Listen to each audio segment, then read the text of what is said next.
Hi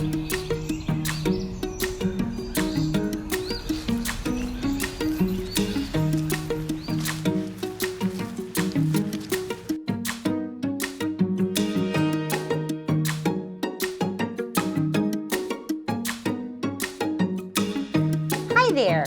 Today we are at the Thurman Brisben Center, and I'm here with David Cooper. He's the executive director. And David, before we actually start with what the center does, I wanted you to share a little bit with our families about how you kind of came into this type of ministry. Many years ago, back late 80s, early 90s, I walked into a restaurant and saw a woman seated and just nibbling at a sandwich. She seemed disheveled and a bit dejected. And something inside of me said, go over and say hello to her.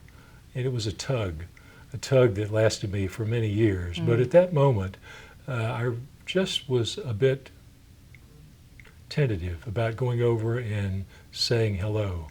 So I did drop off my business card, but I realized many years later that what the tug was about relationships, recognizing that this woman, in whatever condition she was in, she had some of the same capacities, probably same hopes and desires, dreams, challenges that I might have, just in some different ways.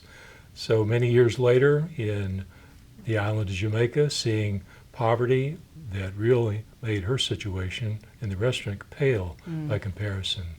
Again, relationships of joy, relationships of hope, relationships that realizing only later everyone has something within them, something that they're passionate about, something they're capable of doing, something that they can engage others in their own well-being. I mentioned the statement that my friend from Belfast said, start with what's strong, not what's wrong. I like that. I like that a lot. So tell our families at home, what does the Thurman Brisben Center do? What happens here in this facility? Sure. In the facility, it's a 16,300 square foot facility, and we provide, first of all, emergency shelter for folks who find themselves homeless. And we also provide supportive services, opportunities for folks to begin to gain their footing and then to move towards success with support.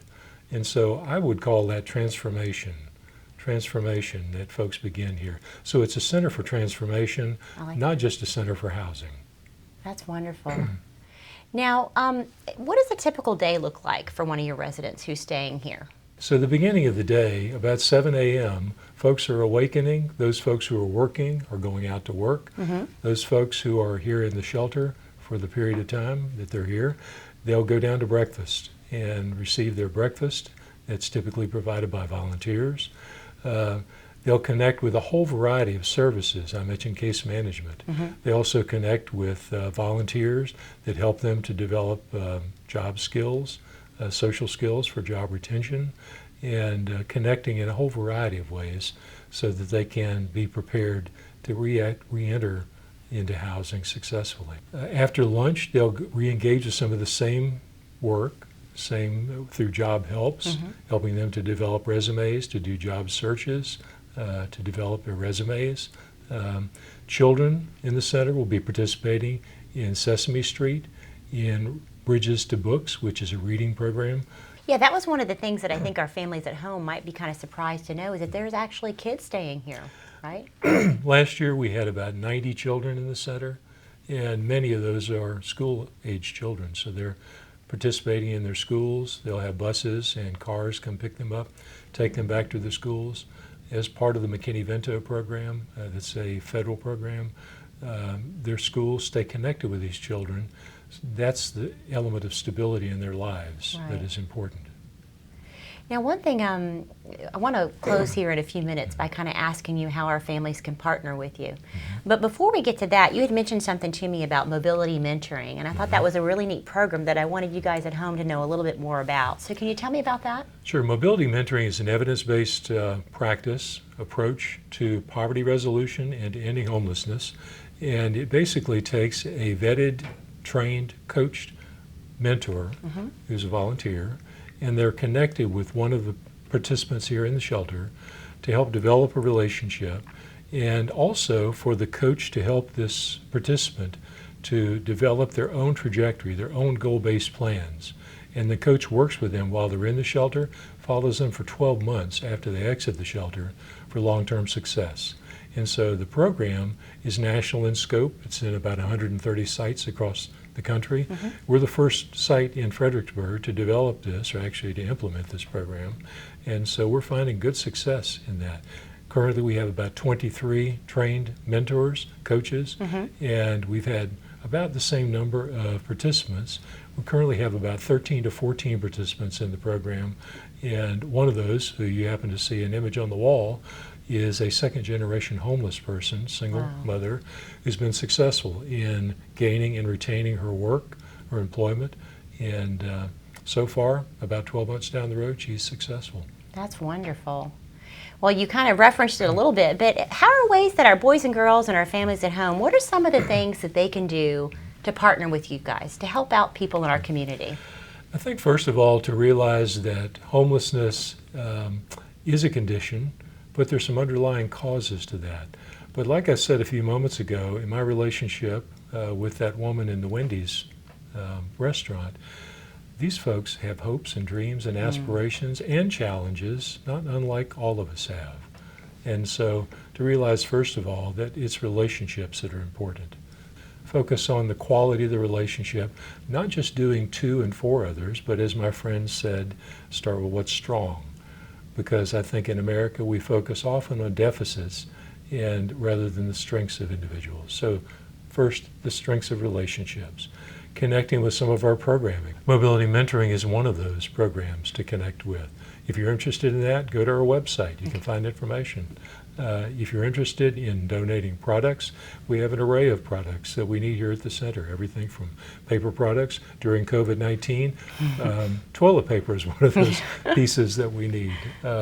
But food, as we begin to open up after we get through some of these initial phases of COVID-19, participating by donating food, by engaging as a volunteer, helping to prepare and serve food, by donating financially.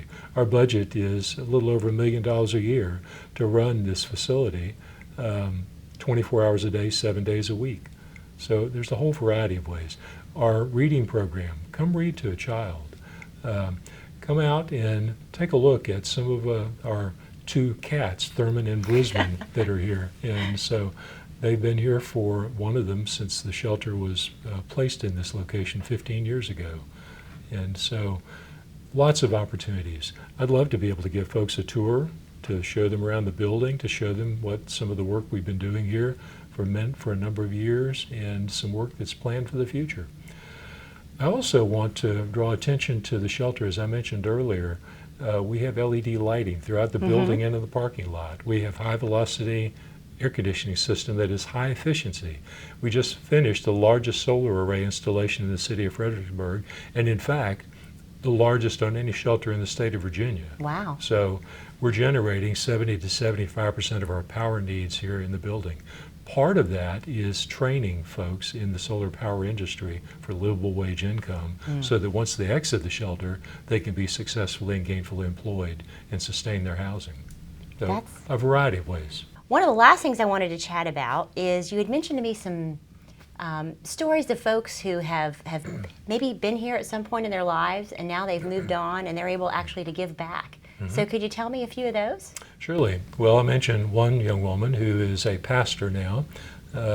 She came with her children some years ago and found stability and support here and has been successful in rebuilding her life and her housing and is now a pastor at a local church. Wow. Another individual who's now a coffee shop owner, actually owns 2 coffee shops now. And so after spending many years in the shelter system, he saw that here he received the coaching and support and the nurture that were essential to his success. And he reached that moment when he said, I'm not living like that anymore. I'm going to live in this way. So now he's a business owner in the community with his wife and children, and so he's successful. I mentioned the other woman a moment ago who is a single parent mother, second generation, who's been successful in our mobility mentoring program. And those are just 3 examples of many here. And so we're delighted that we can participate in this way with the community, that we can help individuals here, first of all, stabilize from their condition, and then to begin to develop their own life trajectory and to focus on their strengths, not just their deficits, their strengths, and help them to move in a positive direction for long-term success. So David, I really want to thank you for letting us come in today and take a look around your shelter and telling us about some of the needs that you have. I hear others and relationships a lot through this, and that's what we're really trying to just make our families at home aware of others, of their needs, and I love the way that you guys are meeting some of those needs right here. So thank you so much. Surely. Thank you very much. We appreciate you. We appreciate the community. It takes a community working together. It surely does.